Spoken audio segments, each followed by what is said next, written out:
All right, guys. So a common question that I get all the time is about reviews, right? So with the recent changes with Amazon's terms of service, which basically prevents you from giving away products at deep discounts or promotions in exchange for reviews, a lot of people are actually worried about this, right? They're going to say, how can I launch products now that I can't get more reviews this way, the way that they're used to getting it?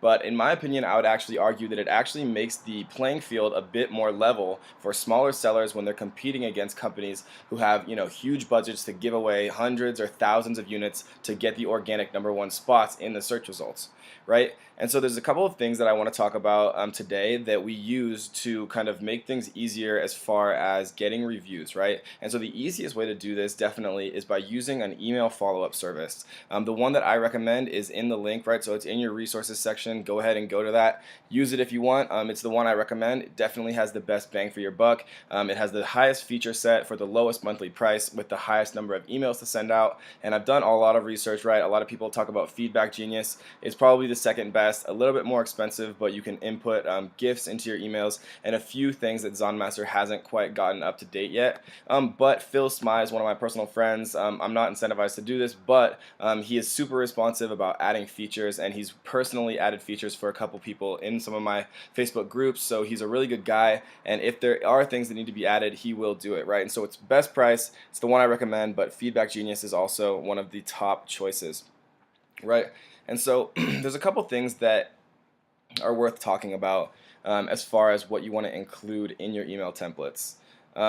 First of all, it's always important, right? The #1 most important thing about the entire email follow-up campaign is the subject line, right? So this is what it's going to make or break your open rates, right? And your open rates are very important as far as your review rates, right? Because if nobody sees your emails, then obviously no one is going to review your products and give you those reviews that lead to more organic sales and really help cement your product as the #1 position in the niche you're targeting, right? And so one of the ways you can do this is with custom email template variables, right? So I'm going to go through Zonmaster because I personally use Zonmaster. I think it's the easiest, right? And so how you do this is just go into the emails tab like so, and then go to email variables help, right?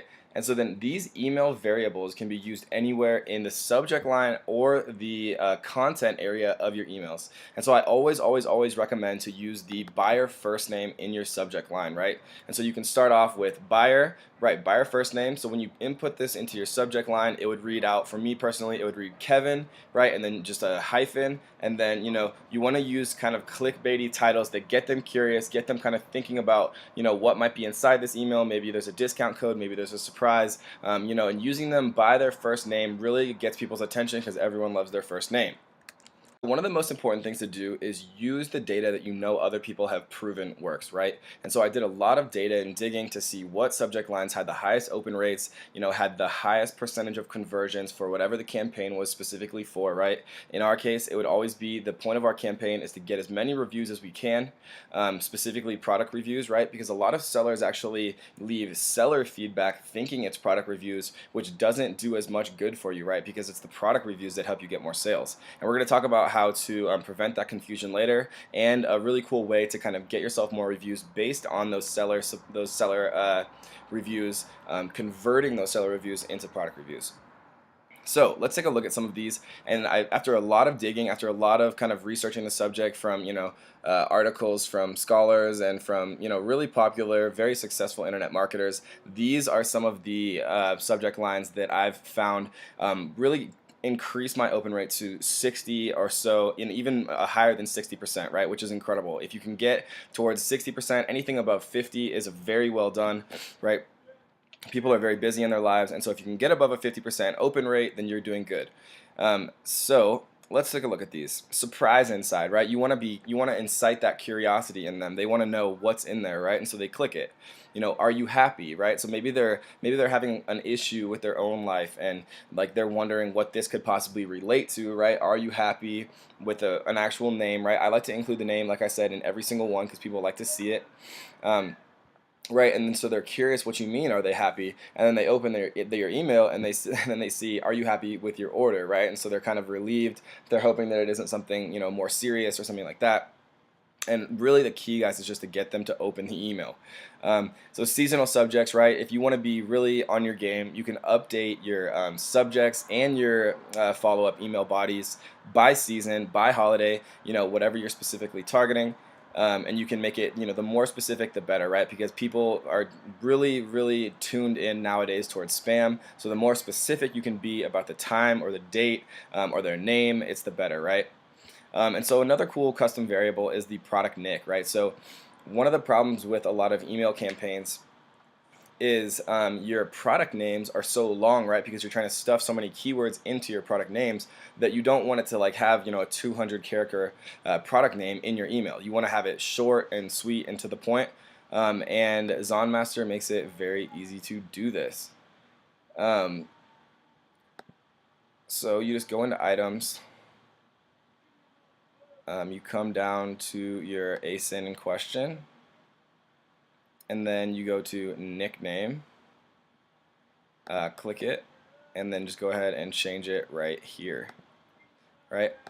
And so some of the other subject lines that I've really tested out and seen incredibly high open rates for are the following, right? And I have a few more in some of the later tutorials, so if you're looking for inspiration, don't worry, I still have more to give you. I'm sorry, I really need your help, right? People are very in tune to when other people need help. What could they be sorry for, right? You want to initiate that curiosity. Do you know, right? They want to find out whether or not they know. This is why trivia is so popular, because people love knowing what they shouldn't know or what they, probably don't. The problem is why, thief, right? These kind of like buzzwords that nobody really wants to be, but they want to be curious and they want to figure out, why they could be potentially causing that or what the problem might be. Right, and so let's talk about actually targeting your demographics, right? So if you're selling to a Harley Davidson niche, let's say that you're selling to a target audience of 50-year or older men who like uh, motorcycles and things like that, right? You'd obviously structure these campaign emails slightly differently than if you were selling, maybe a birthday present for 16-year-old girls, right? So you want to make all of your words kind of mesh with the audience that you've discovered is most relevant to your product, right? And there's a lot of ways to figure out who that audience is, right? Facebook Insights tells you, the type of genders that like certain pages and like certain products and niches. You can do Google searches and Google Insights and Google Trends, right, related to your product. And you can kind of split up your demographic that way. And then once you kind of get an idea of what your target market is, you can even further cater your email campaigns to be more and more targeted toward them, right? And so probably the single highest improvement of my actual review rates, right, was actually including a sincere thank you note for their purchase, right? And so the second email in all of my campaigns, and this has been a lot of iterative testing to kind of come up with this and finalize this as the most successful way to do it, is in my second email, I say, thank you so much for your purchase as like a sincere, memento of my appreciation. We wanted to offer you this 20% off coupon to any product in our catalog, right? And so how I do that is I just keep a Google Drive Excel document of all the different coupon codes, right? I'll print off 250 from promotions, and then every time somebody says, yes, please, I'd love that 20% off coupon, I put their name next to one, copy and paste it, right, and move on to the next. So it's pretty easy. And once you open up that dialogue, this is the key, guys. Once you open up that dialogue, what it actually does is it kind of makes it more personal to them. They say, if they went out of their way to give me that 20% coupon, then, the least I can do is go out of my way and leave them a review, right? And so 20% off coupons, some people might say, that's kind of a lot. I couldn't disagree more. For a secondary purchase that costs you nothing to get, right? This is already a pre-existing customer. You kind of build that rapport and relationship with this customer to make them think of you next time they might need a new product or a new gift or something related to your niche, right? And so you're getting kind of a two birds with one stone. Not only that, you're also potentially getting a review and drastically increasing your chances of getting that review simply by opening that dialogue up, right? Making it personal, responding with like a real note that you actually write, and doing things that way, right? And so the last thing I want to talk about in this specific lesson is humor, right? So one of the most important ways to kind of integrate and become kind of more personal with people is to integrate an aspect of humor. So, if you're selling funeral materials, obviously you'd have to cater your email campaign slightly differently than if you're selling like pin the tail on the donkey or a gag gift or something along those lines, right? So you have to cater your entire email campaign to your target audience. Know what you're selling to, so you don't like cross the line.